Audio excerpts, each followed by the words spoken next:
Gone off. But is it broadcasting? Charger on fire tomorrow.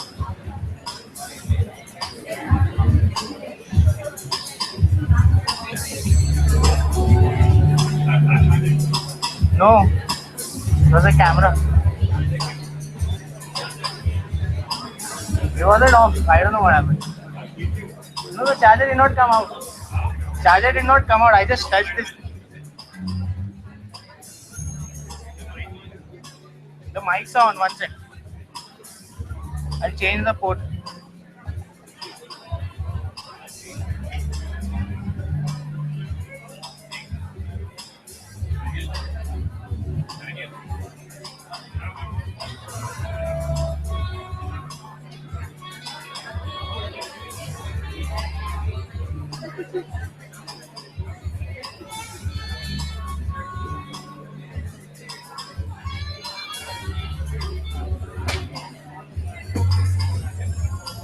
I changed the port. remote now. I changed the phone. Charger put. You know.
Elroy, Elroy, one and two.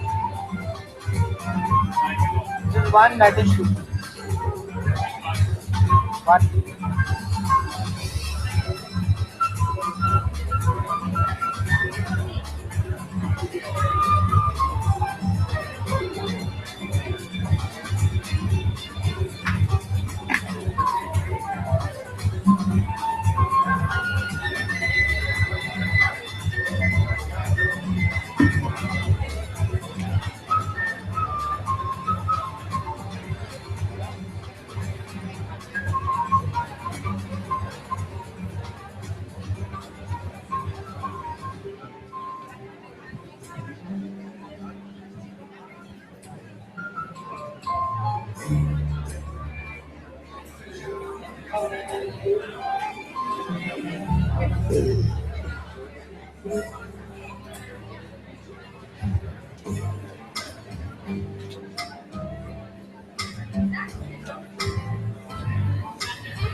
Good afternoon, and welcome to the class of 2017 graduation. Before we begin, could you please check your cell phones? Take them out. Take them out. I'm checking mine. Silent or vibrate. Check your neighbors.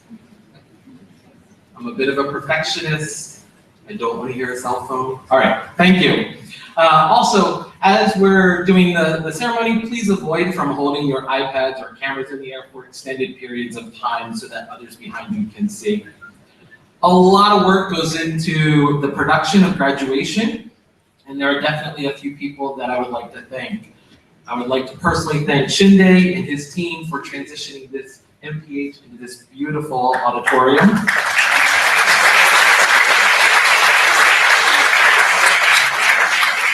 I would like to thank Miss Andrea. I think she's in the back. I feel better just knowing she's standing there for everything that she has done. Thank you, Miss Andrea. To the caterers, Savio, sound and video crew, thank you very much for everything that you guys have done. And of course, finally, I'd like to thank our students who will be entering in a minute and our teachers for all their hard work in getting us to this point. You will notice on the back of your program a graphical representation drawn by Terrell Hansen.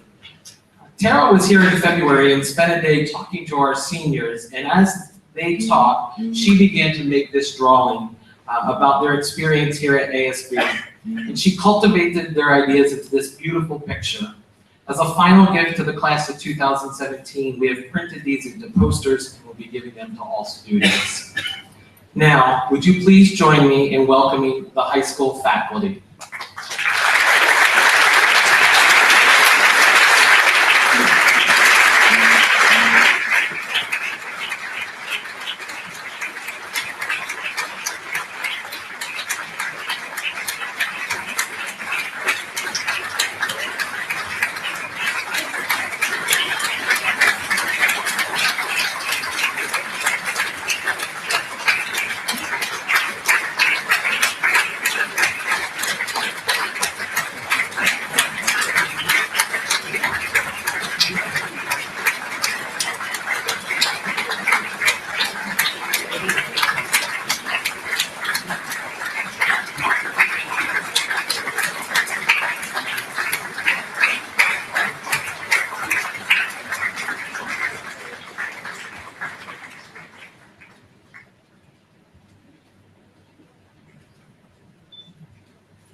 Ladies and gentlemen, it is now my distinct pleasure to present to you the class of 2017.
Musicians and junior marshals, thank you. Please take your seats.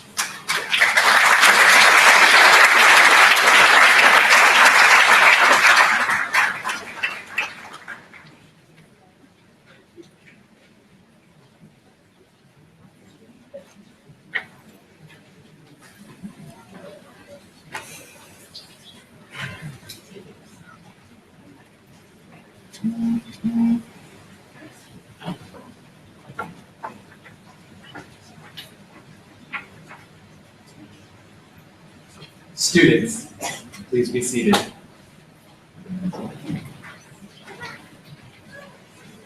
Mr. Johnson, members of the Board of Trustees, students, faculty, parents, and guests, it is my sincere pleasure to welcome you to the American School of Bombay graduation ceremony for the class of 2017. I would like to invite Alia Yusuf, who has been at ASB for 11 years, to please come forward and light the dia on behalf of her class.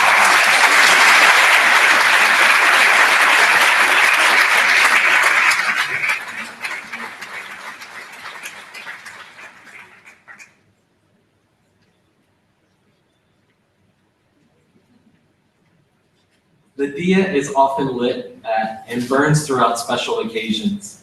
Traditionally, the light of the dia symbolizes knowledge, illuminating and enlightening us.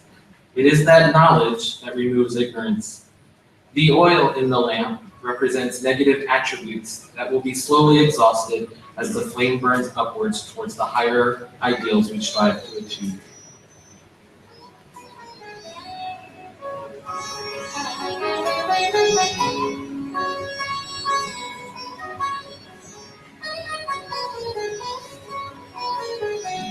Thank you, Alia.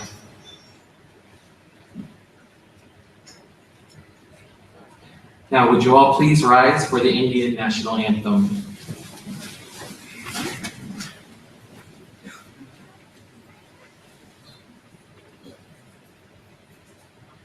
Jana Gana Mana अधिनायक जय हे भारत भाग्य विधाता। पंजाब सिंध गुजरात मराठा द्राविड़ उत्कल बंगा। विंध्य हिमाचल यमुना गंगा उच्चल जलधि तरंगा। तव शुभ नामे जागे तव शुभ आशीष मागे।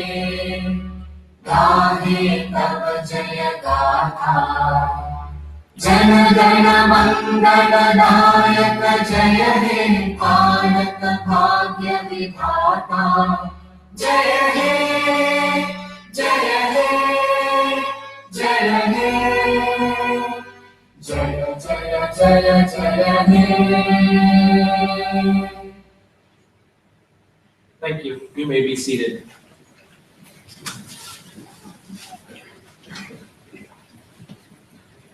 Good evening, soon-to-be graduates. I say only graduates because this little bit is just for you. It's not about you, but for you.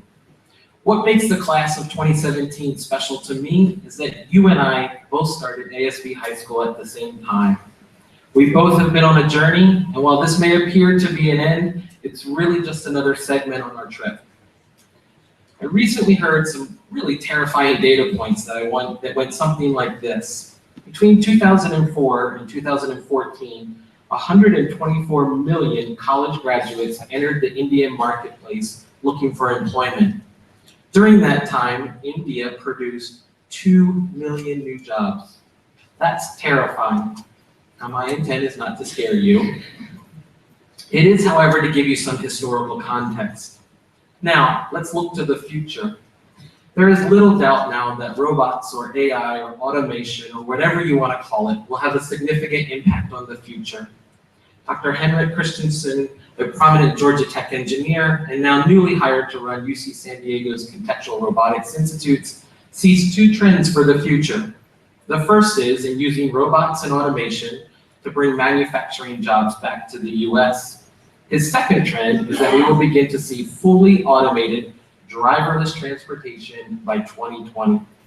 He predicts that children born this year will never get to drive a car and sees fully autonomous driverless cars in the next 10 to 15 years. According to an article posted on fastcompany.com, robots and artificial intelligence software programs are predicted to eliminate 6% of the jobs in the US in the next 5 years. Highly skilled knowledge-based employees in some sectors, including legal and accounting, could see their jobs decimated in the next decade. Deloitte estimates that 39% of jobs in the legal sector could be automated in the next 10 years. Separate research has concluded that accountants have a 95% chance of losing their jobs to automation in the future. So clearly, the future is going to have its own challenges. Now, hopefully, some of you are thinking to yourself, Mr. Bishop, you are always so positive. This is enough of the bad news. It's not all bad news, and here's where we make a turn. You will need to adapt. You will need to be disruptive, and you will need to make an impact. So let's adapt. The field or degree you enter into in a few months may not be the field that you end up working in. That's okay. In a recent article posted on Harvard's Business Review, they cited 4 behaviors that in their research successful CEOs have. One of them was adapting proactively. They state, our analysis shows that CEOs who excel at adapting are 6.7 times more likely to succeed. CEOs themselves told us over and over that this skill is critical. When asked what differentiates effective CEOs, Dominic Barton, global manager partner of McKinsey & Company, immediately offered, quote, it's dealing with situations that are not in the playbook. As a CEO, you are constantly faced with situations where a playbook simply doesn't exist. You'd better be ready to adapt. So as you enter the next stage of your life, be ready to adapt. So what about being disruptive? It's kind of funny because if you Google disruptive in the workplace, you get a lot of pages about how to deal with difficult employees. If you change your search a bit, you begin to see some better options. In 2011, Babson College ran an ad for their MBA program, and noted that 40% of Fortune 500 companies in 2000 no longer exist in 2010. 40%. That's staggering. I would list some of those companies, but I doubt we would even recognize their names. At any rate, another article from Fast Company listed 5 ways to embrace disruption. 1, a relentless pursuit of the truth. 2, guide others through chaos. 3, be decisive. 4, break the rules and then write new ones, but always explain why. 5, thrive on uncertainty. And an unwritten rule that they didn't explicitly state is to innovate and iterate. In other words, try, and try again. I challenge you to be disruptive, but be sure you're following some of those steps. I certainly have a feeling that we will see some disruptions from this class. And now finally, make an impact. So in discussing about the need to adapt and be disruptive, I've cited several articles from several leading sites. For impact, we're going to go in a different direction. A few years ago, we were working on our current school strategic plan, and a single word emerged: ripple. It really stuck with us. The visual of a ripple is impressive. If you throw a stone in the middle of a pond, the ripples begin small around the point of entry, and then slowly make their way to all the edges. If you use that metaphor to your own impact, it's impressive to think about your own ripple. If you adapt and/or become disruptive, your ripples will go far, and many of us will likely feel them. And so, to quote the Grateful Dead, "You who choose to lead must follow, but if you fall, you fall alone. If you should stand, then who's to guide you? If I knew the way, I would take you home. Ripple in still water, when there is no pebble tossed, nor wind to blow." In the end, we are all here for you. We always have, we always will be. As you leave ASB as students, you are charged with our mission to inspire, to have continuous inquiry, to have courage and optimism and integrity, and to pursue your dreams, but above all, enhance the lives of others. I wish you all the best.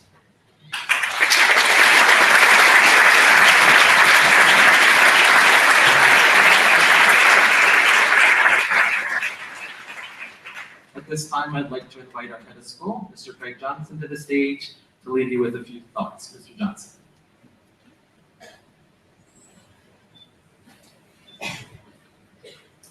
So you all know me well enough to know I will never one-up Mr. Bishop, right? So that's a big round of applause. Mr. Bishop has been here since you guys were freshmen in high school.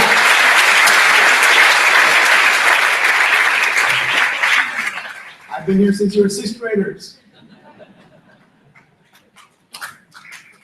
Thank you. Appreciate that in the back. My mom's back there. A slightly edited line from John Donne, a 17th century poet, says, "No human is an island entire of itself." Donne went on to say, "Every human is a piece of the continent, a part of the main." You, ASB seniors, are not islands unto yourself. Each of you, as you sit here today, is a piece of ASB's continent, a part of the whole. And, as Mr. Bishop said, you always will be. And within the ASB continent, you are actually a nation. You are the class of 2017. And who makes up this nation? Well, our 4 counselors described this nation to you at senior recognition ceremony earlier this week. They wrote a poem for you. It was so good that it just had to be read again. So here it is. You are 2017. You are First Sunrise. You are global nomads who live in 22 countries. You are 139 letters of recommendation.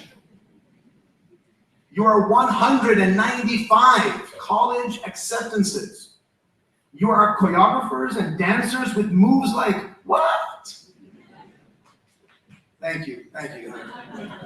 You are thespians, you are King Lear, you are Nina. You are singers, artists, designers, directors, athletes, writers, magicians, and chefs. You are engineers, scientists, economists, game designers, and future health professionals. You are Hindi, Gujarati, Marathi, Tagalog, Korean, Kannada, French, Spanish, Sindhi, Tamil, and Taiwanese. You are gap year. You are patient while your counselors leave you to have babies, and you're the kindest faces when they return. You are 2017, and we could not be prouder.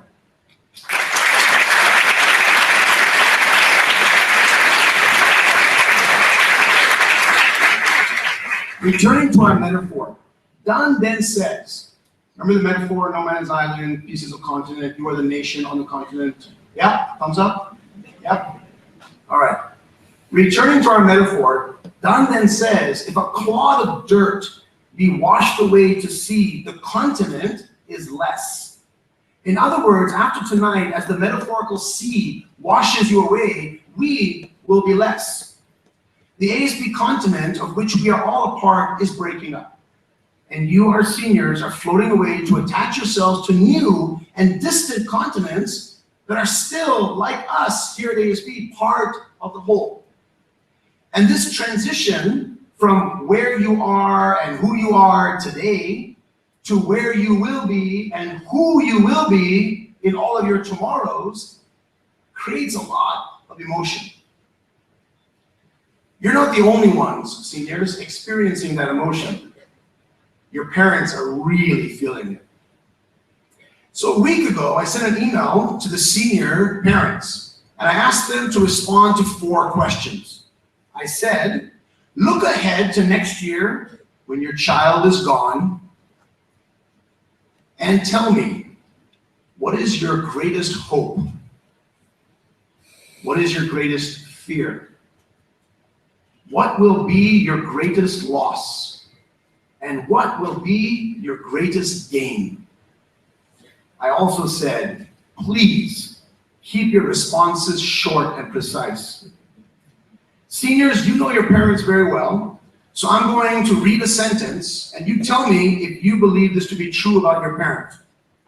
My parent failed to keep their response short and precise, and instead sent Mr. Johnson long essays about their hopes, fears, and dreams. Your children don't know you as well as they think they do. Let's begin with hope. Here are a few of the hopes that your parents have for you. To remain emotionally strong and conduct themselves independently with their belief and conviction. To make good friends. To come to the realization that what we tried to teach him was not just us nagging. It's good advice. I hope he realizes that. One father wrote, I hope he didn't get the stupid gene from my side of the family. His wife wrote, I agree. I hope college will be the opportunity for her to be the person she really wants to be and not the one she often feels expected to be. I hope she remains active in her faith. One father wrote, I hope he lives like the quote from Denzel Washington that says something like, being lucky is about being prepared to take advantage of opportunities when they hit you. There were lots of trends in the hopes, but there were 5 that trended at the top. Here they are in reverse order. Your parents hope that you maintain and enhance your confidence. Your parents want you to really, truly become independent. We'll come back to that. Your parents want you to continue, in other words, you are already, to always be compassionate. The top 2 trends were, your parents want to deeply desire you to pursue your passions. And one parent captured this hope beautifully when they said, we hope that our child will use the life that we have provided him and the education that ASB has provided him to know how to pursue his passions. And by far, the most common hope for this group of parents, as with all, is we really hope that you're happy. Now to what your parents feared. There was also a powerful trend here. In fact, really only two fears emerged. So I'll pause here for a minute. Seniors, think for a moment. Your parents all wrote to me about their fears. What do you think is your parents' greatest fear about you leaving? Don't blurt it out, don't raise your hand, just think about it. What do you think is your parents' greatest fear about you going to where you are going? The two fears that trended among the ASB parents are the possibility that their children lack good judgment and the physical and spiritual security of their children. Interestingly, I ask these same questions, hopes and fears and loss and gain, to parents all the time in different contexts. This year, when I asked it to seniors, senior parents about their kids going to graduation, there was a new, almost a darker undercurrent in the fears. Let me share some quotes with you. One parent captured this blatantly clearly when they said, "Given her name and her skin color, I fear for her safety in some foreign countries." Another parent said, "I fear his background and life experience may not have prepared him to become the subject of discrimination, which could happen to him."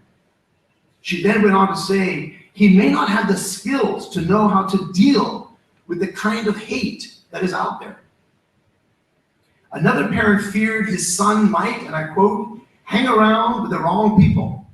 But then the father said, "Craig, I'm not talking about drugs and alcohol.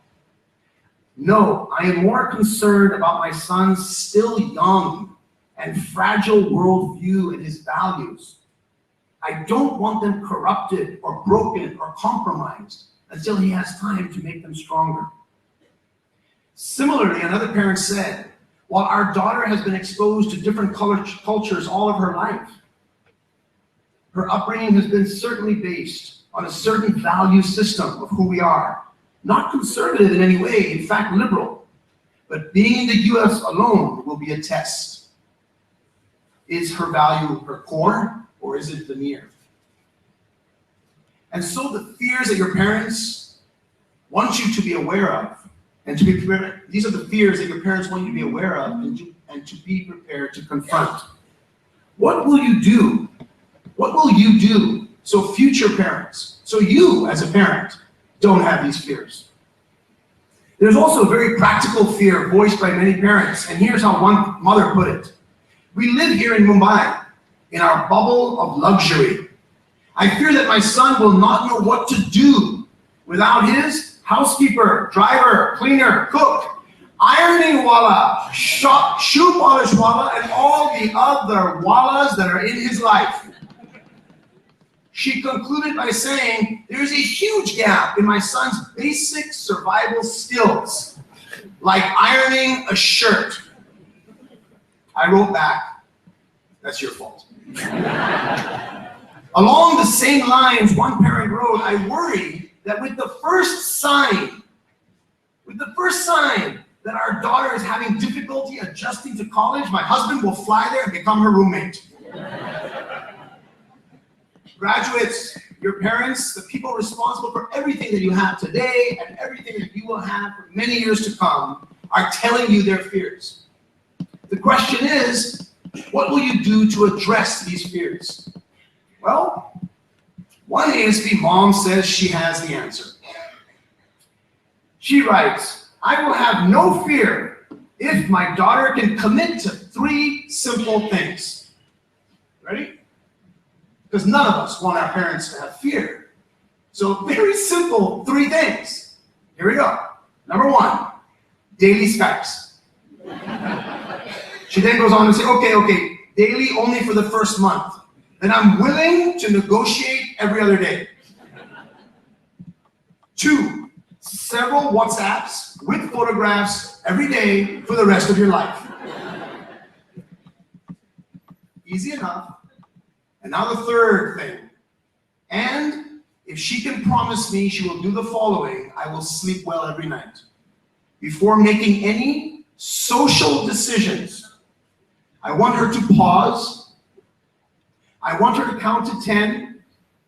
I want her to look at the photograph of her two dear grandmothers. And I want her to ask herself, what would your grandmothers suggest you do?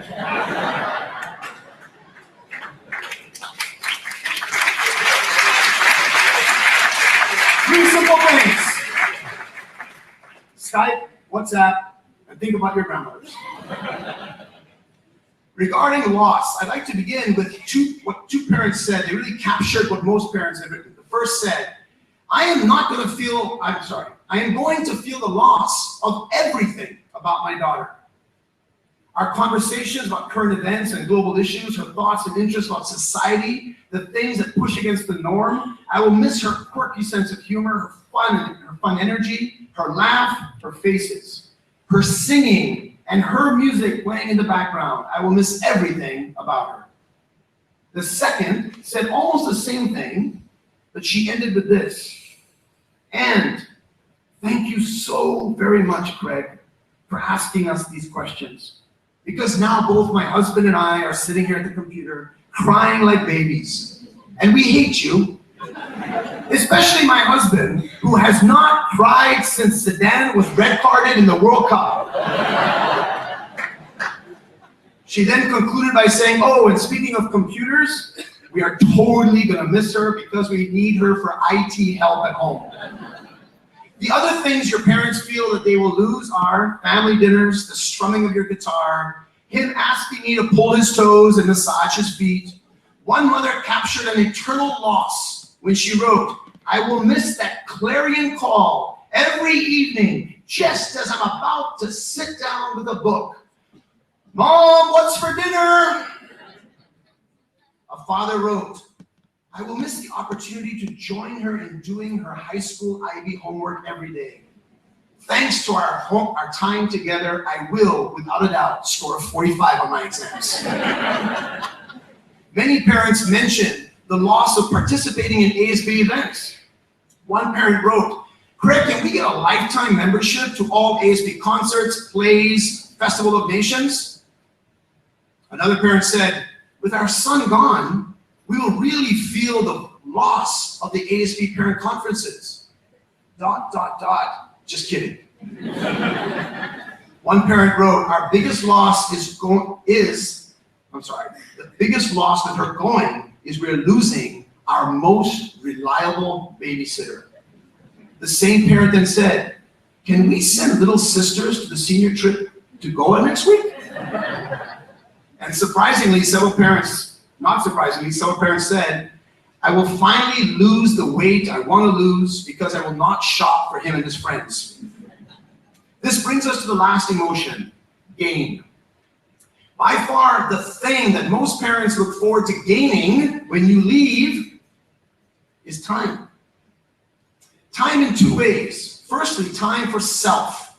Your parents really want you out of the way so they can pursue their passions, start new hobbies, sleep past salsa practice in the morning, and make time for new friends. As one said, we too have lives. Secondly, they want time to spend with the rest of the family. One father wrote, I look forward to getting to know my spouse again. With both our kids gone off to college, my only competition for her time and her love is the dog. But I have a plan on how to deal with that. Speaking of spouses, I just want to digress for a moment and share two of my favorite emails that popped in. One was, Craig, my wife won't share her responses to your questions with me, even though I shared mine first. What would it take for you to share them with me? I promise she'll never know.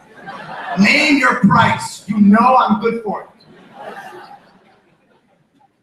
The second one was, a father sent my email to the mother and accidentally, or maybe perhaps accidentally, CC'd me on his note to her.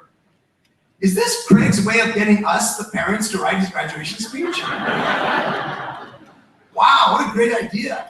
He truly does embody the 21st century skills of ASB.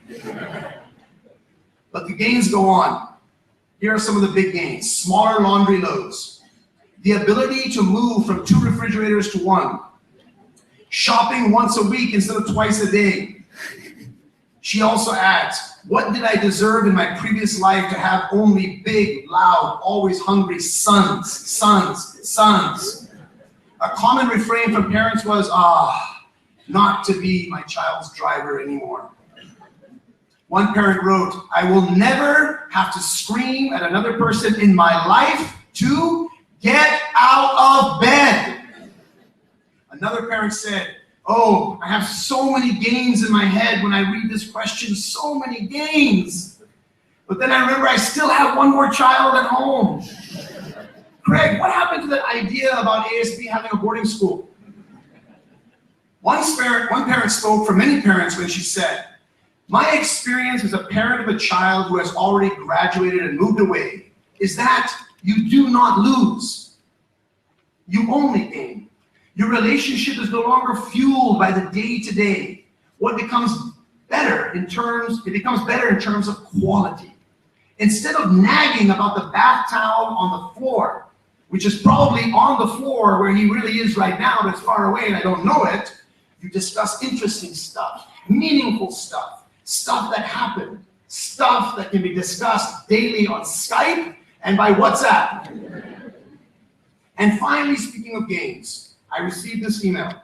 The parent wrote this email to me in all caps with 4 exclamation points at the end. So one of your parents wrote to me about what their biggest gain was going to be when you left. And it was in all caps with 4 exclamation points. The biggest gain will be that she will finally grow up. Well, as a father of 3 adult sons, I can assure you, the fact that your child is graduating from high school or the fact that they graduate from college is no guarantee, absolutely no guarantee that they will finally grow up. This is in caps with 6 exclamation points. And so there you have it, the hopes and fears and the losses and gains felt by the parents of the class of 2017. This brings me back to John Donne and to my conclusion. After Mr. Donne instructs us to recognize that no human is an island and that we are all parts of the same whole, that we are deeply connected, he then commands us to always remember that time is ticking and life is short. In the last stanza, which I'll read in a moment, the tolling of the bell that he writes about is a church bell tolling in a town to let people know that someone has died. Donne writes, this is after he tells us we're not an island, after he tells us we're part of the continent, after he tells us we're all part of the whole. He says, any man's death diminishes me because I am mankind. And therefore, never send to know for whom the bell tolls. It tolls for thee. Time, dear class of 2017, time is of the essence. In fact, on many fronts, it's running out. Mrs. Ryan spoke so eloquently and so passionately to this at the recognition ceremony. There's no way of denying that the world you have inherited, the world we, your parents and teachers, are giving you is deeply flawed. It's a mess. It's in a political, environmental, and social crisis. I'm sorry that we, the adults, didn't do better. I'm sorry we, the adults, are still not doing better. Now it's your turn. You need to be better trustees than we were, to be stronger and more moral than we were, to care more and to care about the right things. Our world needs you to live your lives. Our world needs you to live your lives with profound purpose, passion, and ethics.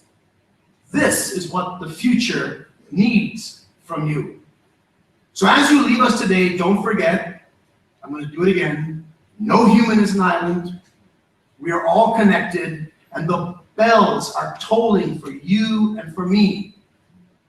So until we meet again, know this. I believe in you. Everyone in this room believes in you. So, go get it done. Thank you.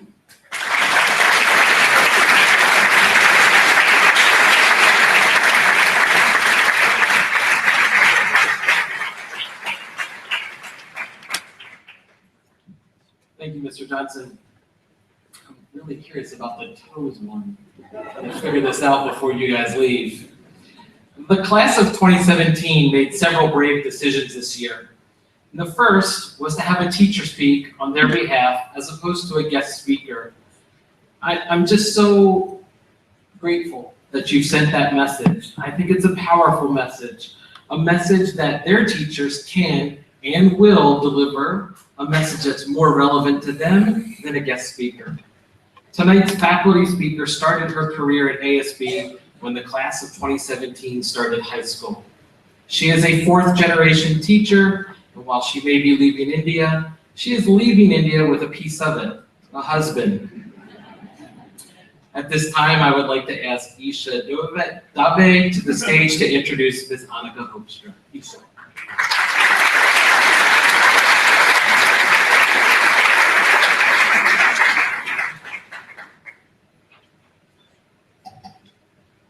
Good evening. Before I formally introduce our teacher speaker, I'd like to begin with a short story. It was November 2015, my sophomore year yacht trip, and I had somehow found myself on the top of a snowy mountain with her in the Himalayas. It was our final destination, our big moment of triumph, and our group was greeted with an intense blizzard. This meant that, instead of flimsy tents, our night was spent in a creepy cabin room, accompanied only by each other and the sounds of thunder, lightning, and a loud creaking door. Needless to say, we were all terrified. As the only adult in the room, we expected her to reassure us that, no, we are not going to die. No, we are not going to be struck by lightning. And in no way is it possible that some scary mountain monster is going to kill us. However, based on her silence, it seemed like the same thoughts were going through her mind. And in that moment of shared fear, we realized that she had stepped out of the traditional role of being a teacher and become one of us. Hence, the silence captured one of Ms. Hoekstra's most unique qualities, her ability to form deep connections with her students. This quality arises partly due to her adeptness at sneakily joining one of our little social circles during break time, somewhat due to the fact that she's creative enough to make up songs about literally anything, including her students, and to some extent because our maturity levels are truly not that different at times. In fact, this past soccer season, she actually was sent away for a timeout because she was laughing too hard. But mostly, this quality arises because of the fact that she has taught us lessons and skills that transcend far beyond the classroom. She has taught me how to fully embrace my role as a woman in this world, helped me to understand that it is not something to be afraid of or to shy away from, but instead something to be proud of. She's taken not only the role of a teacher or coach in our lives, but mentor and role model as well.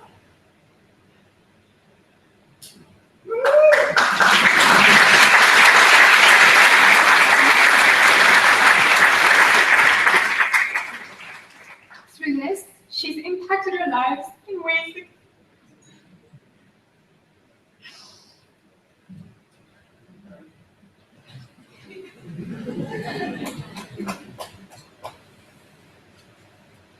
She's impacted our lives in ways that cannot be encompassed in a short speech.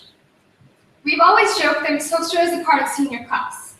Her first year at ASB was our first year in high school, and now, 4 years later, she concludes her ASB journey alongside us. In a letter to me after I got into my junior school, she wrote, "It is an honor to know you and to get to work with you. It is with absolute certainty that I can say that these feelings have been reciprocated by each and every one of us who've had the privilege to work with her. Ladies and gentlemen, Please help me in welcoming Miss Annika Hoekstra to the stage.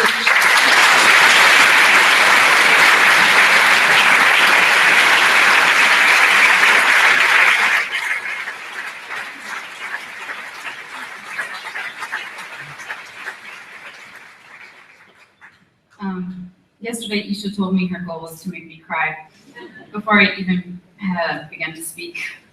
Thank God for waterproof mascara. Thank you, Isha. You have taught me more than you'll ever know. Honored guests, parents, family, and friends, what's happening today is a testament to your endless love and support. Fellow educators, your passion and service have carried these students through the past 4 years. Class of 2017, congratulations. I hope you are filled with pride and joy at your accomplishment. It's really an honor to be standing up here this evening. Thank you, graduates, for the chance to give you all unsolicited life advice one last time. I have to admit, it hasn't been easy figuring out what to say or how to say it. I don't have sage wisdom to pass down to you. I don't think I'm old enough yet to be considered sage. After all, I am closer to your age than to your parents. However, I think I can speak to things that I think might be important for you to ponder as you move into your next phase of life, considering the world we live in today. I'm going to break my idea down into 3 points. Number 1, be steadfast, but not too steadfast. Number 2, always look outward. And number 3, a great unexpected reward comes to those who achieve points 1 and 2. So, I'm still recovering a little. So here's my first point. Be steadfast, but not too steadfast. You've probably heard Aesop's fable of the oak and the reed. In the story, the physically strong and proud oak mocks the reed for being what he considers submissive and weak, because she cannot stand straight when the wind blows through their little ecosystem. The reed responds with a memorable retort. She says, I bend, but do not break. After this exchange, a huge hurricane wind tears through their riverbank, completely uprooting and destroying the oak. Meanwhile, the responsive reed sways, bowing all the way to the ground, and then returns to her standing position, unharmed. I think we would do well to be like the reed, rooted, of course, in our identities and beliefs, but willing to make adjustments as we encounter difficult or new circumstances. We need to be open to the idea that our way of living or our ideas aren't necessarily the best. One of the best pieces of advice I ever got was this: to love every new idea you hear for at least 1 minute. Should we test it? All right, here goes. A water slide straight from the 4th floor commons right into the swimming pool. Brilliant, right? Good, so I don't have to check back in a minute. You already love it. Okay. Perhaps that's validation that I don't qualify as a sage. I digress. See, even though the reed is the little hero of our story, we're a bit different from her. We are not tethered to one riverbank our entire life. Many of you sitting before me, either on stage or in the audience, have spent your lives on several riverbanks, gleaning new experiences and perspectives from each. As you're thrown into new situations, it's important to be unwavering in your moral convictions and the things that make you you, but don't let pride rule your interactions and way of thinking. Even genuine moral convictions can occasionally be expressed either as a defense mechanism, enabling us to convince ourselves we are better than someone or some group, or in other cases, as a method of allowing us to blame others for their predicament enough that we feel allowed to ignore their actual needs as humans. Let's talk about our riverbank for a minute, the American School of Bombay. The river itself is a crazy one, always changing and never stopping.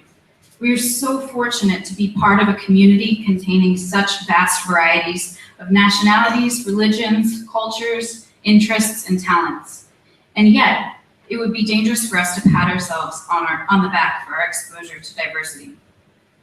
There are some areas where we are more homogenous than others, like social class or political persuasion. Yes, in the grand scheme of things, we enjoy a much larger range of diversity in comparison to, say, people in our home countries, but we run the risk of becoming closed-minded or exclusive in our own way. That's just the reality of community. Your ideas and perspectives, no matter how different they start, begin to meld. It can become really comfortable. And of course, this is a wonderful thing to have people whom you love, trust, protect, and feel protected by. That's one of the best gifts of life. But contrary to what's going on in the world today, and I'll be the first to admit I'm guilty of this, it is key to continually renew the stream of voices and perspectives that you are interacting with. It is especially vital to interact with ideas that contradict yours, no matter how awkward or frustrating it might be. This brings me to my second point. Always look outward. We live in a world of echo chambers and Twitter wars. In chaotic and divisive times like now, it's easy to just look inward, a phrase I borrowed from Mr. Holloran recently. Thank you. It's easy to take hold of you and yours and look out for only them. And don't get me wrong, loyalty is great. It's one of my driving forces in life, which is why, despite being raised by a Gryffindor and a Ravenclaw, I'm a Hufflepuff. If we're going to look inward and protect those whom we care about, I think we need to change our notion of what you and yours means. This is where you have a leg up on the rest of the world. ASB has fostered relationships for you in a way that your squad is probably filled with people from loads of different walks of life. You are, I believe, less ignorant and more tolerant than the average teenagers. The built-in diversity of ASB sets you on the right path, but doesn't guarantee you'll stay the course. As you go to university, this will be a challenge. You will be tempted to only interact with those who look and think like you. Resist that urge. I'm not saying to throw caution to the wind and take candy from strangers, but with a bit of scrutiny and a desire to listen, new extraordinary bonds can be formed from a willingness to keep looking outward. And this brings me to my last point. If you stay true to yourself, but constantly pursue new people, perspectives, and experiences, you will receive a great intangible reward, an inextricable link to other human beings.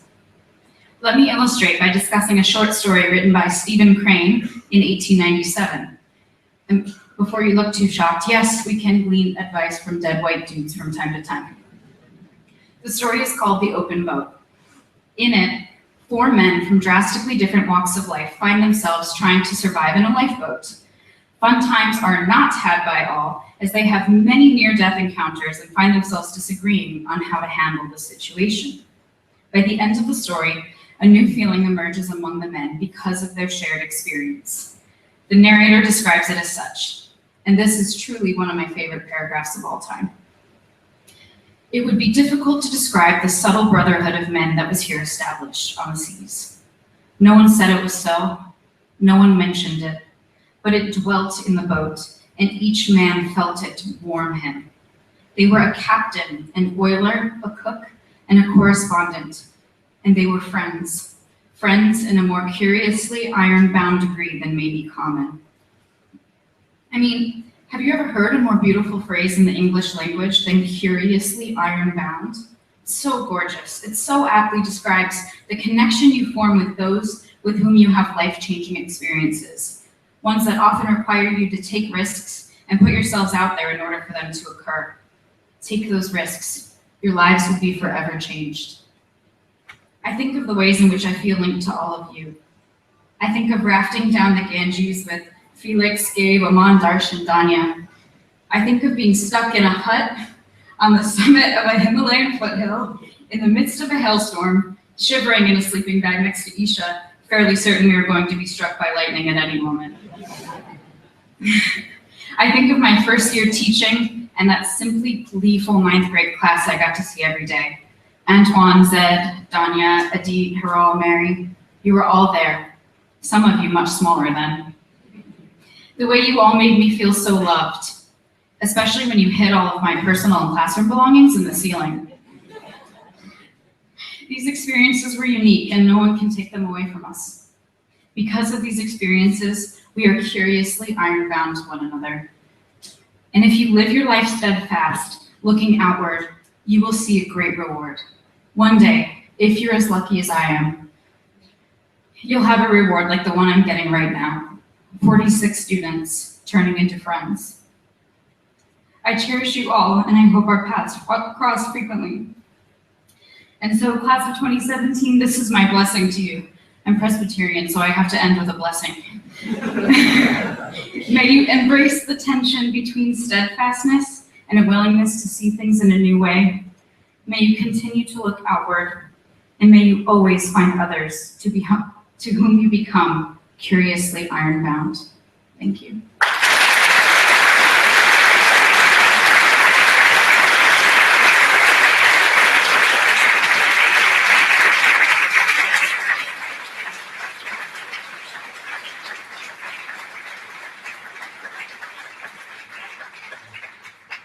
Thank you, Ms. Hoekstra, for those very inspirational words and the blessing.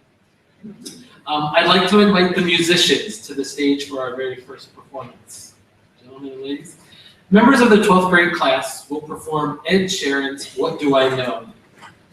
These talented graduates constructed their own unplugged arrangement with voices, guitars, trumpets, a ukulele, and a South American drum called the cajon.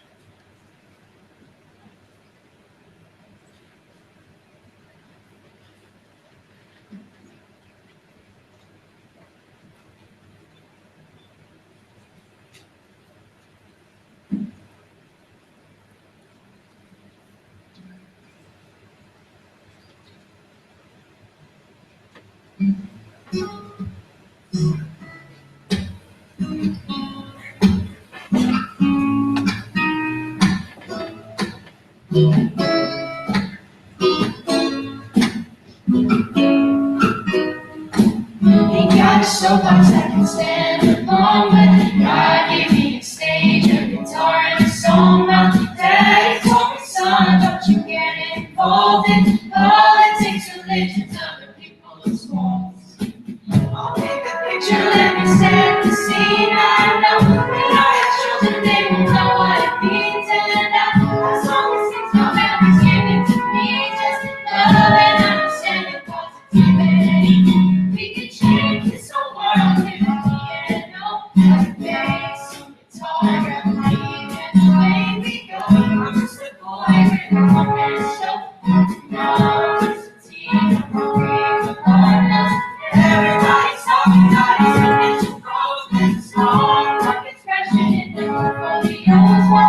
I'm sitting here with the song that I wrote. Love to change the world in a moment. What do I know?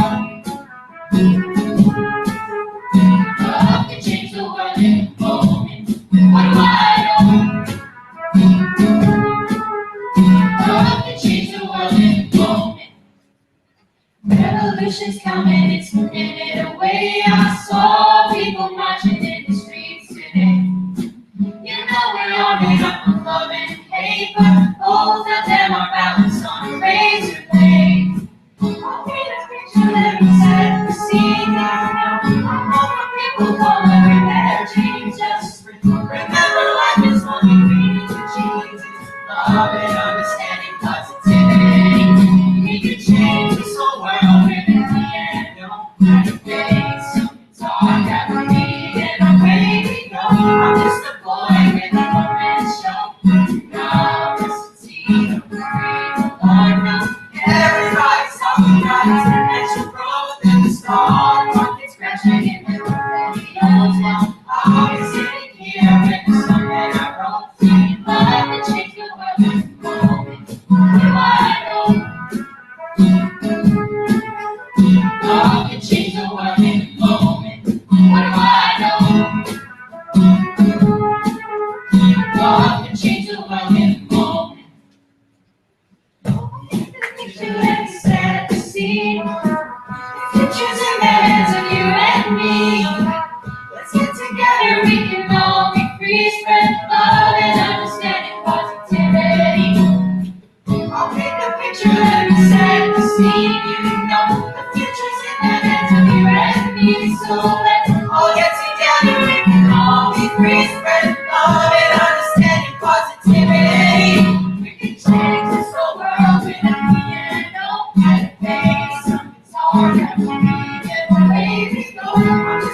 boy with a one-man show. Now listen to you, oh no.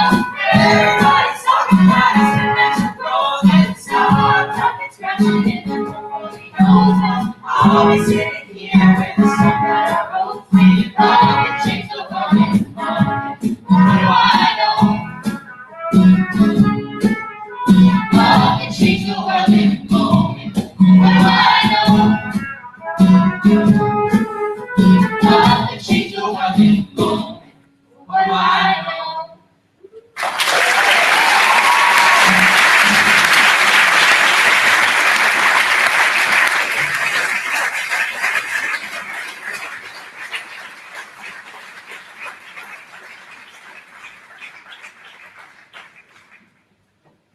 Thank you, Mr. Williamson, and thank you, students, for performing one last time.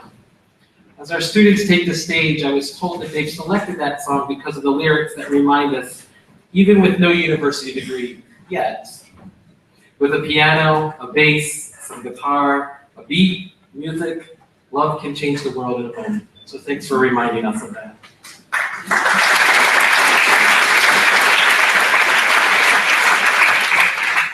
It is an ASB tradition that each year members of the class audition to become the class speaker. I would like to invite Gabriel Plata to the stage to introduce the class of 2017 student speaker, Gabriel.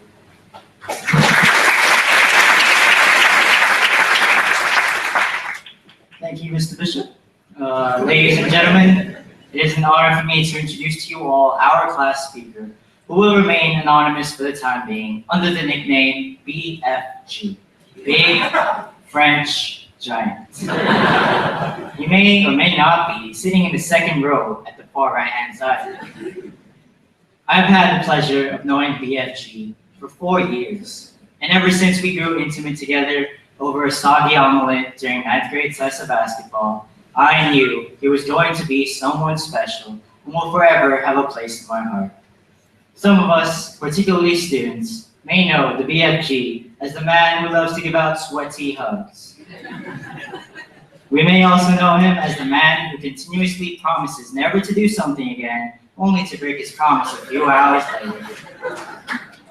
However, ladies and gentlemen, I truly believe that the greatest takeaway about this man is, and I'm sure most of us can agree, that he is a magnificent baby, our baby, inside an 18-year-old body, and I mean this in the best way possible. Please allow me to explain.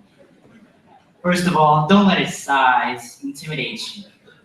He's as tall as a mountain, but a child at heart, because he is passionately curious about and willing to do anything. Yes, he may occasionally go overboard.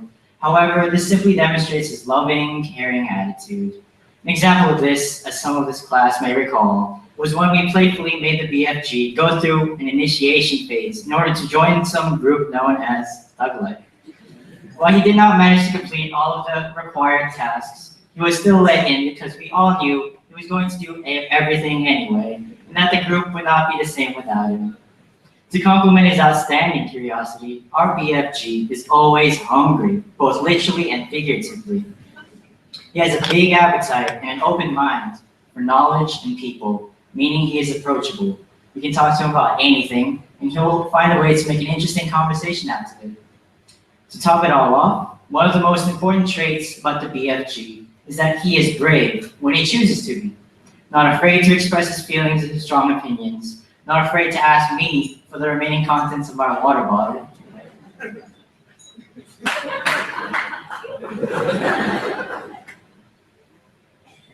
And especially not afraid to stand here in front of you all this evening to deliver his speech. A combination of these beautiful traits and more is the reason why the BFG is our magnificent baby, and moreover, the representative of our class, whether as an actor, athlete, brother, or most importantly, as a friend. I am sure most of us can agree that having spent time with the BFG at ASB for the past 4 years has been a memorable, unforgettable, and priceless experience. So without further ado, ladies and gentlemen, please give a warm welcome to our big French giant, our magnificent baby, Antoine Gamba.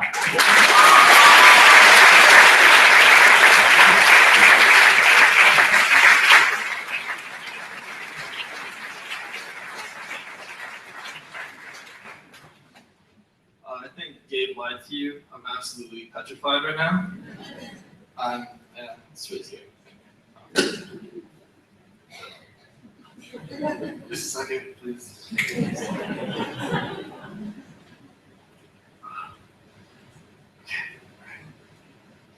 Good evening, everyone. First of all, I would like to thank, on behalf of the class of 2017, our parents, families, teachers, administrative members, and all others for being present with us. I would also like to thank my peers for allowing me the honor of representing them tonight. I'm forever indebted to you, and I'm very grateful.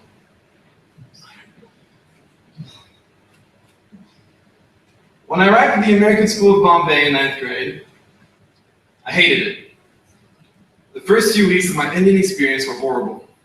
I was shocked by the city of Bombay and the organized chaos that unleashes every single day in the form of cows, goats, and chickens running around, overcrowded rickshaws, bikes, and cars honking along, and the subtle smell of fish that engulfs most of Bandra. These things were blinding me from the beauty that truly lingers in India, and especially in Bombay. I could not see the temples, or the food, or the frank happiness that encompasses individuals here. I was closed in and refused to look outwards. I refused to put myself out there to give this country a chance. I refused to care. In other words, I was on a path to a constant misery, a path that a lot of people at this school, when they get to a new country, experience. But it was a path that was thankfully altered by the individual sitting to my right. Changing the world is a phrase we've heard countless times.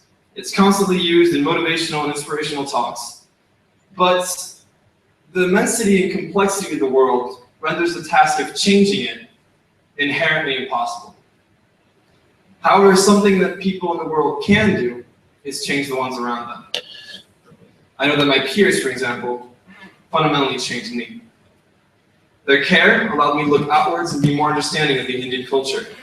Their passion allowed me to immerse myself in the many festivals that take over the city. And their openness allowed me to see the culturally diverse hub that this country is. The class of 2017 changed my outlook on this country, which in turn shaped my future and my life. And shouldn't that count as changing the world? In English, we studied the novel The Bluest Eye, and as she often does in class, the lovely Miss Brooke went on a literary rant about Toni Morrison's purpose in her 20th century examination of the oppression faced by African Americans, saying something that will forever stick with me. Writers don't write to change the world, she said. They write to change people. And isn't that beautiful? Even writers understand that the only viable way that people can have an impact on this world is by affecting other people. Whole communities are sometimes affected by just a few individuals. Take the group of YouTubers led by Casey Neistat and Jérôme Jacques, for example, who fundraised $1 million through social media to deliver food and water following the droughts and ensuing famine in Somalia. Although they were technically only changing the lives of some people, should that be considered as changing the world? What if changing the world was simply a culmination of people changing other people, no matter the size of the deed? We constantly underestimate the power that saying hi to a stranger on the street will have, and we often forget that the little things are what makes us happier. This exposes the beauty about the human condition, that there are countless ways to impact others. When I look at the group of people to my right, I see an abundance of passion manifested in a variety of ways. Whether it be through art, music, theater, debate, leadership, sports, science, English, or mathematics, every single one of you strives to impact the ones around you. Some of the things that have already been achieved by this class are remarkable. You're authors of children's books, educators to underprivileged children in dance, sports, nutrition, arts, technology, robotics, gender equality, and magic. You're actors, house builders, English teachers, artists, and singers, and all of you bring along an inspiring passion of these different things that truly underline your willingness to better this world. You're graduating high school knowing that you have had an impact in the communities around you. In a way, you have already, however small that impact may be, impacted the world. For this reason, I urge every single one of you to keep on following these passions of yours and allow them to guide you towards others. Keep writing, keep singing, keep debating, keep dancing, keep playing, keep teaching. Keep following the dreams that make you who you are and that make you happy. The happier that you are, the happier those around you will be, and the happier those around them will be. I encourage you to never underestimate the impact you might have on ones close to you, and to never lose this willingness to help your communities.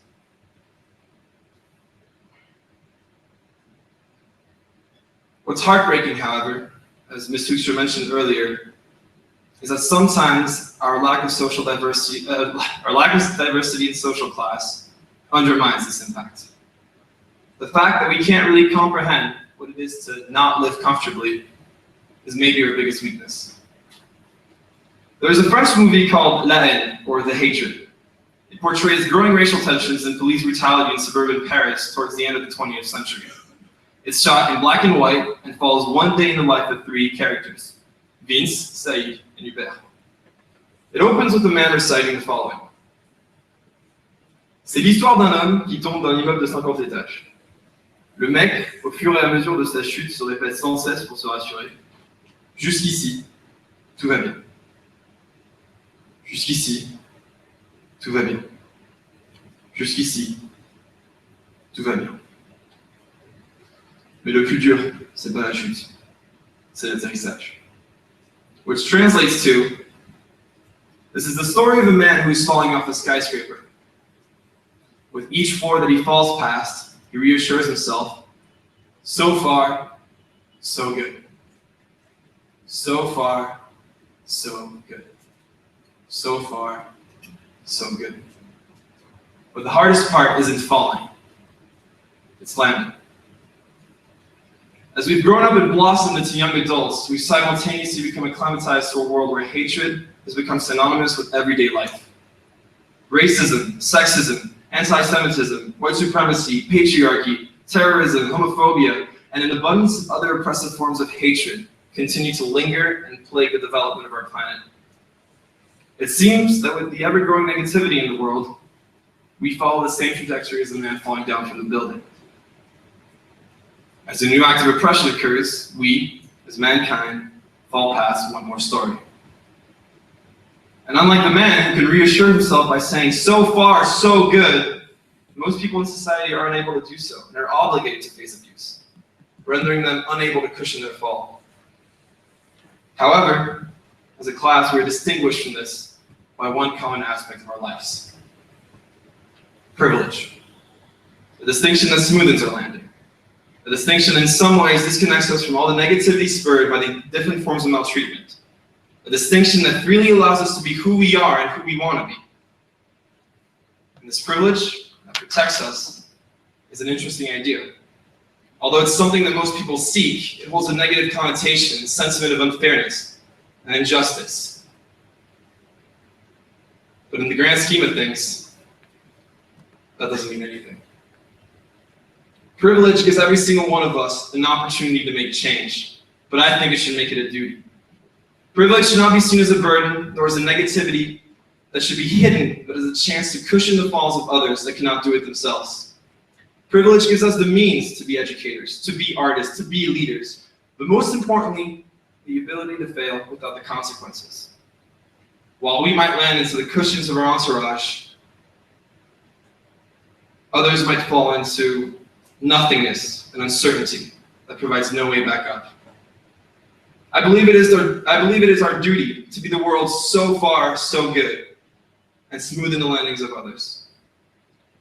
At the senior recognition ceremony, Ms. Newcomb said something along the lines of, do not be defined by who you want to be, but by what you do.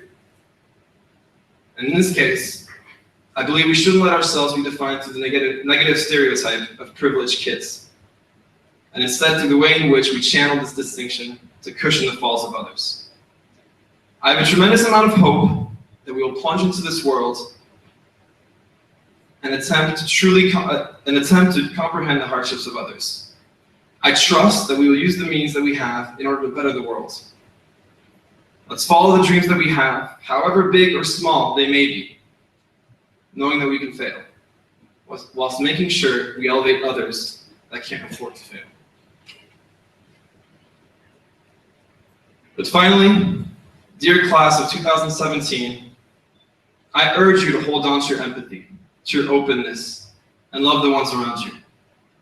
In a world like this where hatred seems to trump all, love for one another is all that we have.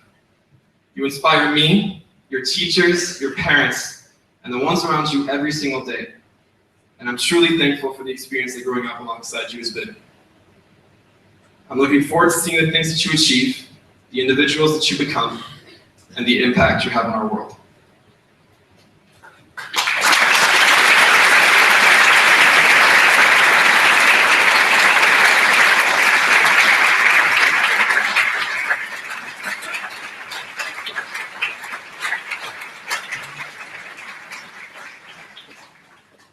Thank you, Antoine. As I said earlier, the class of 2017 took two brave steps this year. The first was to have a teacher speaker in lieu of a guest speaker. The second was to acknowledge and honor the recipient of the ASB award in lieu of a valedictorian. And that is a very strong message.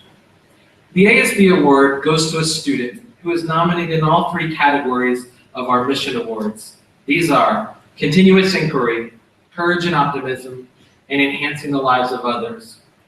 This award is voted upon by the staff and is the highest honor a student can receive. So what does this say about the class of 2017 and ASB? It shows a true commitment to honoring the student who most embodies the ASB mission and core values. Before we announce this individual, who has no idea they will be receiving this award, allow me to read a few of the comments that the faculty wrote in describing this young adult. This individual is intrigued by the unknown and is consistently raising questions to gain a deeper understanding. They are hungry for knowledge, experience, and understanding, all of which are evident in their social interactions and in their academic and creative pursuits. They research with determination, imagination, and enthusiasm. They are committed to learning and not motivated or discouraged by grades. He picks himself up when he falls and never says no to anything. He consistently takes great risks of empathy and understanding. He is consistently aware of the well-being and motivation of his peers. And finally, he engages tirelessly with the process of building a community, which he does with respect and generosity. It is with great honor to announce the ASB winner as Antoine Gumbel.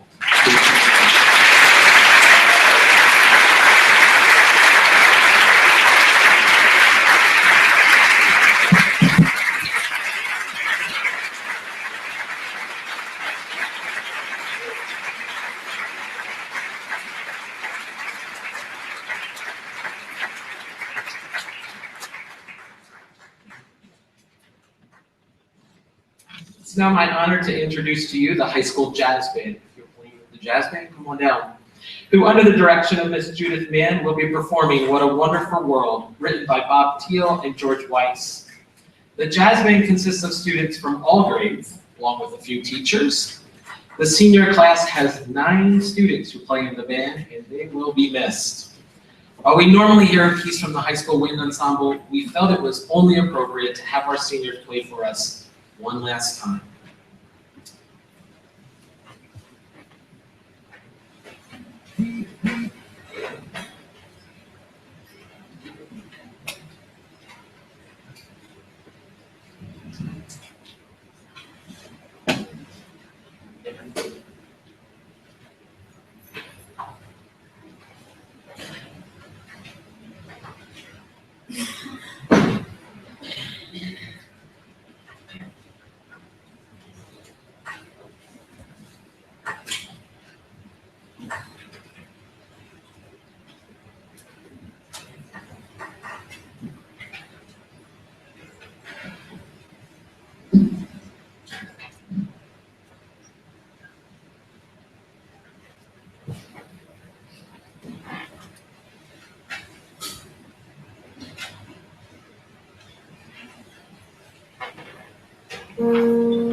Red roses too.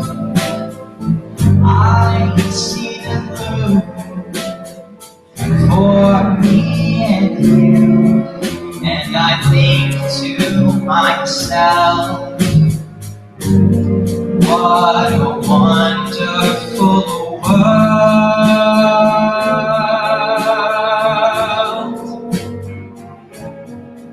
I see skies of blue and clouds of white, the bright blessed day and the dark sacred night, and I think to myself, what a wonderful world.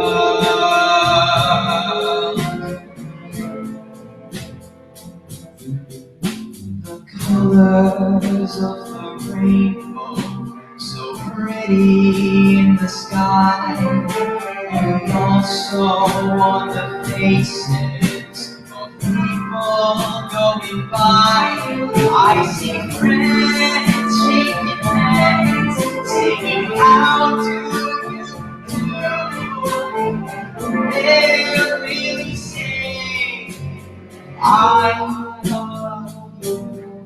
I hear babies cry, I watch them grow. They learn much more than I ever know, and I think to myself, what a wonderful world.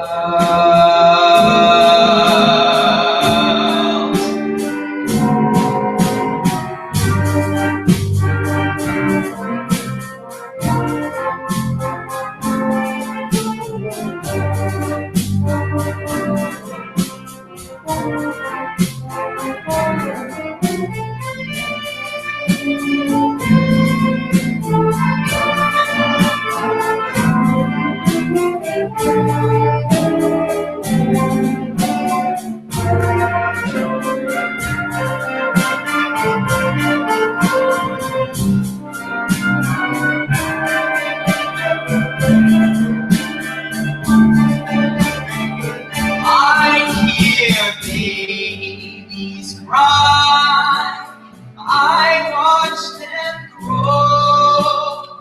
They learn much more than I'll ever know, and I think to myself, what a wonderful world. And I think to myself, what a wonderful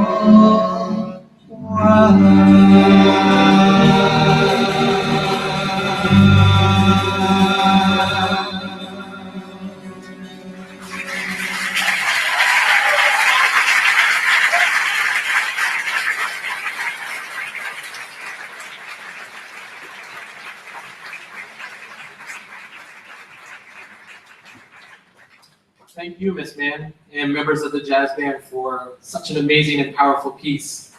In spite of all the negativity that pops up in our newsfeed daily, it is indeed a wonderful world.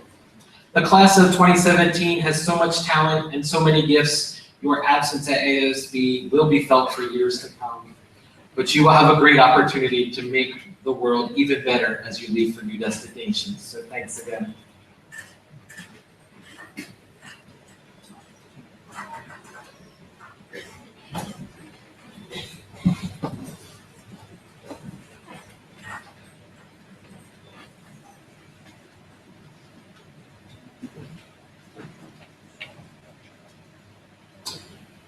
And now, the moment we have all been waiting for, the presentation of your diplomas.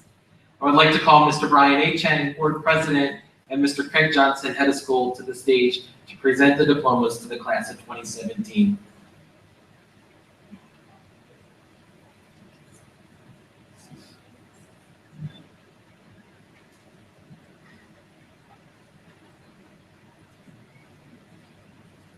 It's okay to smile, guys.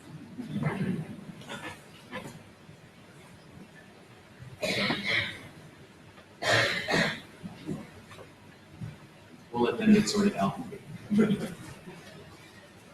All right, guys, here we go. First row, please rise. Dia Ikari.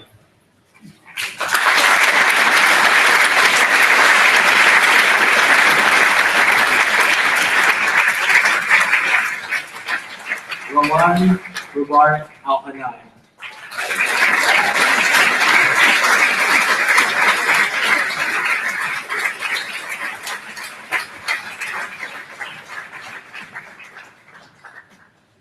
Adit Ambani.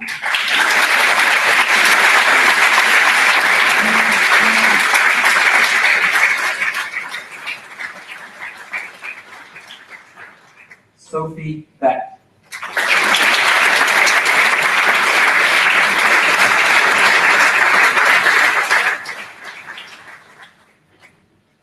Aman Bajaj.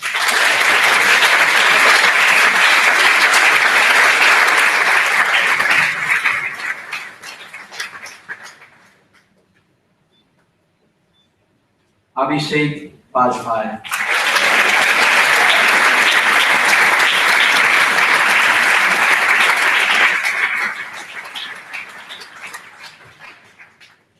Kritika Balaji.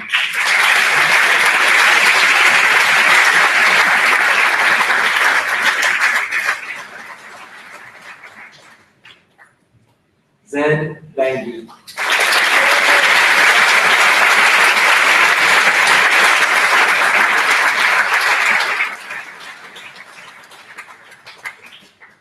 Samita Vasavanhali.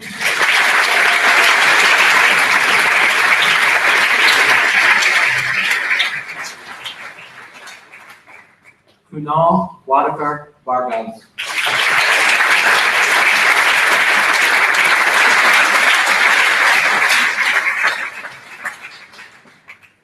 Kiernan Gregory Sherwater Carroll.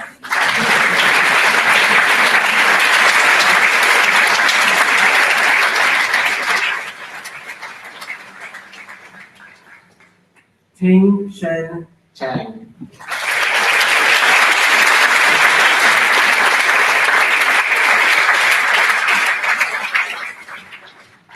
Isha Dave.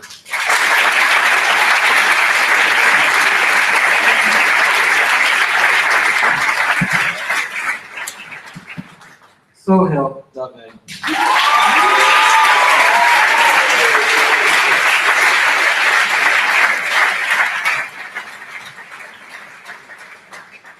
Mary Dudani.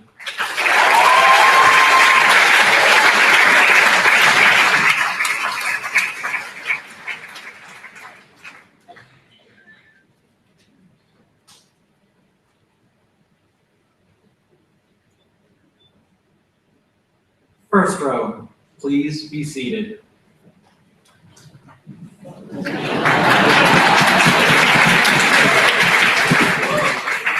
Emily Christine Griffin.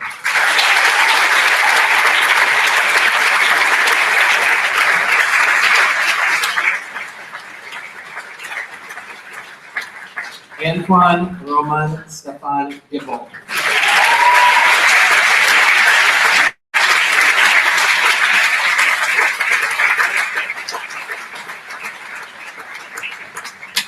Pierre Albert Georges Huguenard.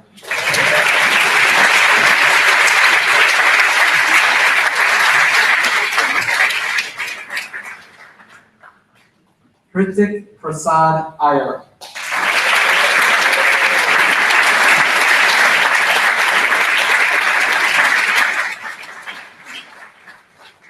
Sumer Jangiani.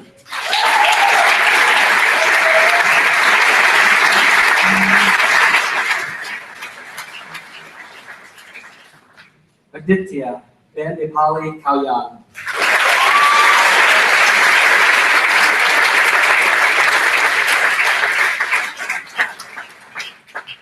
Yoonji Kang.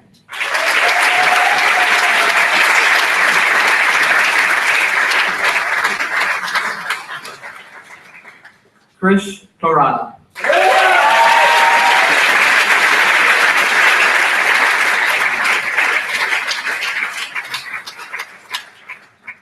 Max Dallas King.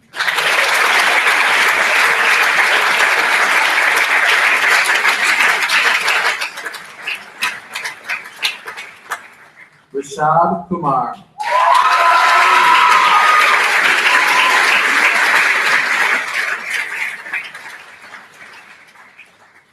Felix George Leon Lequier.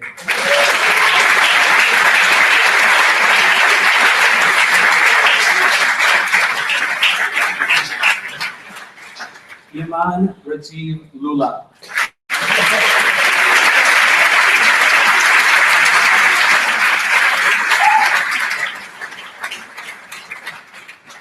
Miel Marwa.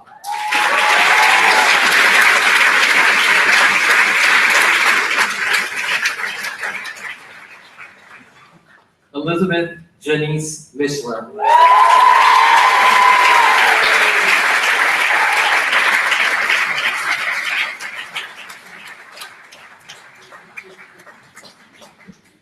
Aryam Mohan.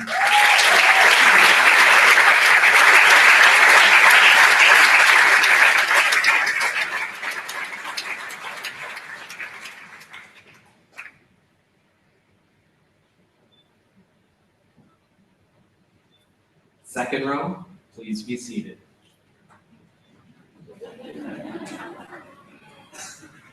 We practiced.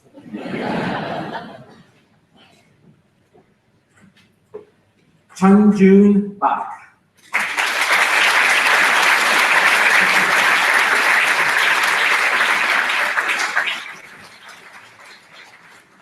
Dongbin Park.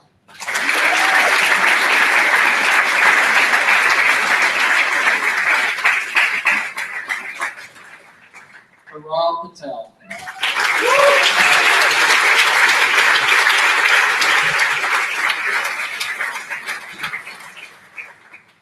Sonali Sharadaranjan Hendakar.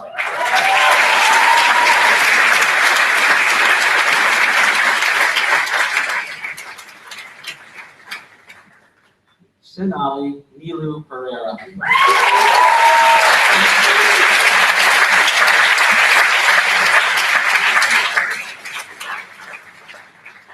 Gabriel Joseph Jose Platman.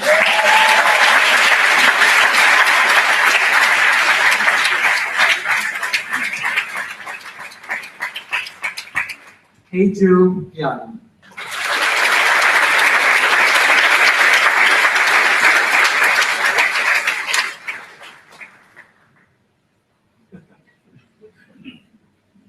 Sean Ranade.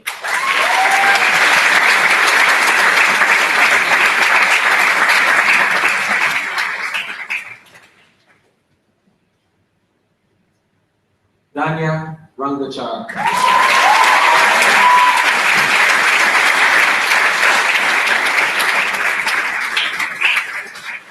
Garth Shaw.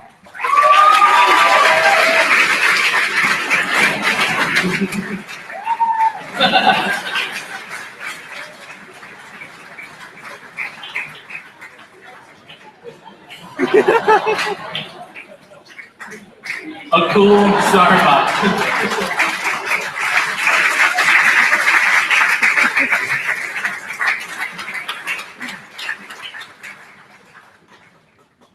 Aditya Tandon.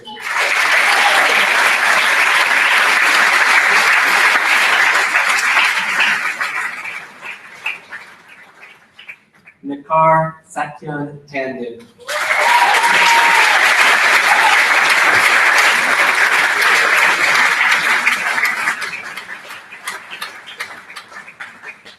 Vaishnavi Vajayan.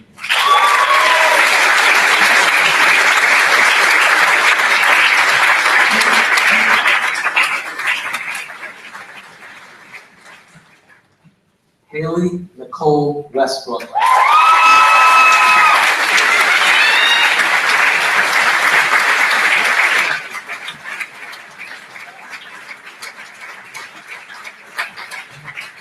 Alia Youssef.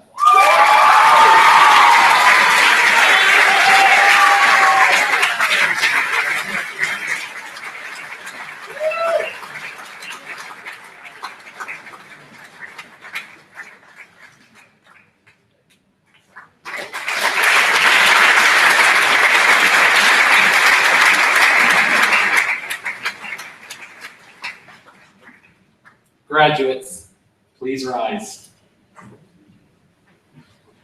President of the Board, members of the Board of Trustees, I hereby certify that the students receiving diplomas today have each met the graduation requirements established by the American School of Bombay. Graduates, you may move your tassels to the left. Ladies and gentlemen, it gives me the greatest pleasure to present to you the class of 2017.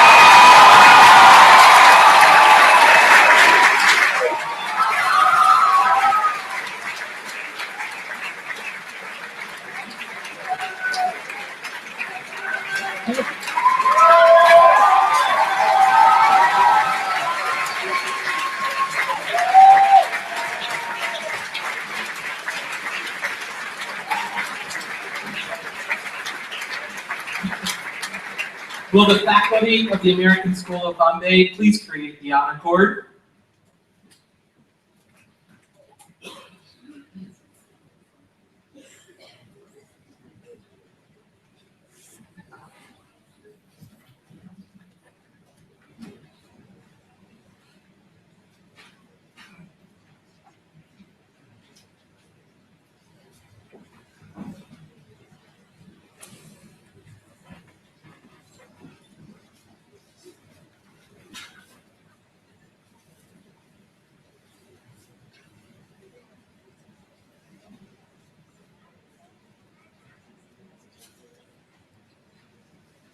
Ladies and gentlemen of the audience, thank you for being such great guests. Once the students have left, please join us in the atrium for a toast to parents, followed by a brief reception.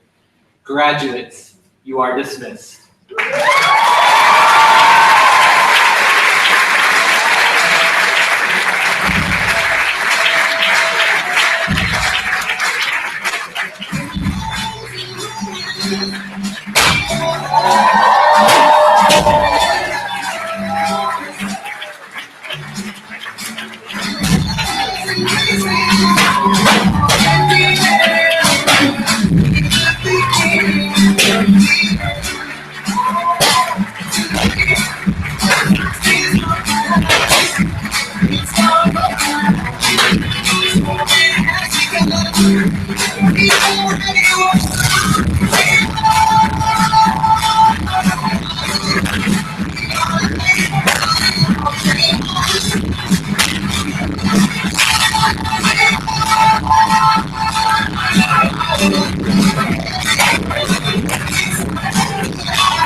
It's